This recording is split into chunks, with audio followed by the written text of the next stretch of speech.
Congressman Jody Hice is joining us. Hey, Congressman, welcome to News Radio WRVA. Great to be with you. Thanks for having me. Yeah, I appreciate you being here. You know, it's interesting. We look at Congress, most of us, and we say, yeah, it's usually lawyers that go there. They sound like lawyers. They look like lawyers. They act like lawyers. And then we finally get somebody who's a minister, a man of God who goes there. How did you feel when you showed up there? Were you happy to be there? Oh, listen, I wasn't here just a couple of weeks, and I was ready to demand a recount. Like, what in the world have we got ourselves into? Yeah, it's a crazy place here, but you know, we do need people of faith here. We do need people that understand that what's at stake here is a lot more intense than just our opinions, and you know, we need the good hand of God upon our country. Jeff, I tell you, we can't fix this mess right now with another piece of legislation, and we can't fix it with throwing more money at it, even $3 trillion. We need the hand of God to help us through these turbulent days in our country, and I believe that with all my heart, and urge people to pray who believe in prayer and ask God for his grace. Well, I'll tell you, Congressman, and I don't know whether to call you congressman or minister or reverend. You know, you always keep your highest title, and I'm thinking congressman may not be at the top of that list. I hear you.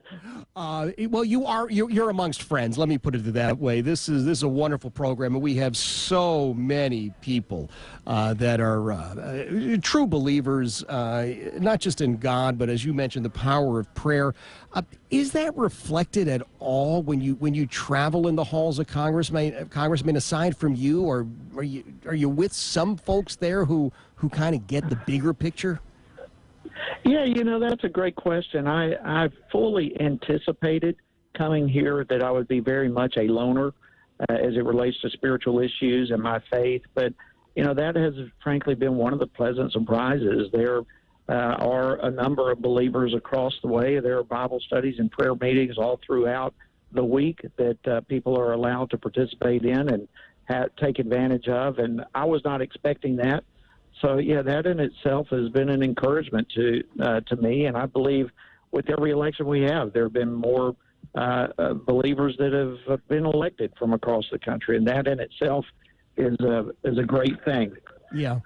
Yeah, well, I love that, not just about you, but the other folks who are willing to take that sort of a stand to acknowledge what I think the vast majority of us in this country believe. So tell us a little bit, if you would, what is it, $3.5 trillion we're going to spend? What are we spending it on, and why are we spending it? Yeah, it's just absolute insanity. Look, we have got to get our financial house in order in this country, and we're going to be we're looking at a $1.2 trillion infrastructure bill, very little of it going towards bridges and roads and that type of thing that we generally consider as infrastructure. Then we've got a reconciliation bill that, I mean, look, we're going to be Green New Dealing ourselves to death. We're going to be leading us down a path of socialism and government taking over our lives and taking over things that the government has no responsibility taking over. That is the fearful part of this vast spending. It is a massive step towards socialism, Marxism, that this National Democratic Party here in Washington, D.C. has fully embraced. This is the type of stuff that is transformational for a country such as America that's has been based upon limited government, maximum freedom, free enterprise capitalism, the ability to choose your own destiny, your dreams, and that type of thing. This is going to have a major impact on people's lives, not to mention the fact that it will take us down a path of bankruptcy and devaluing the dollar, more taxes.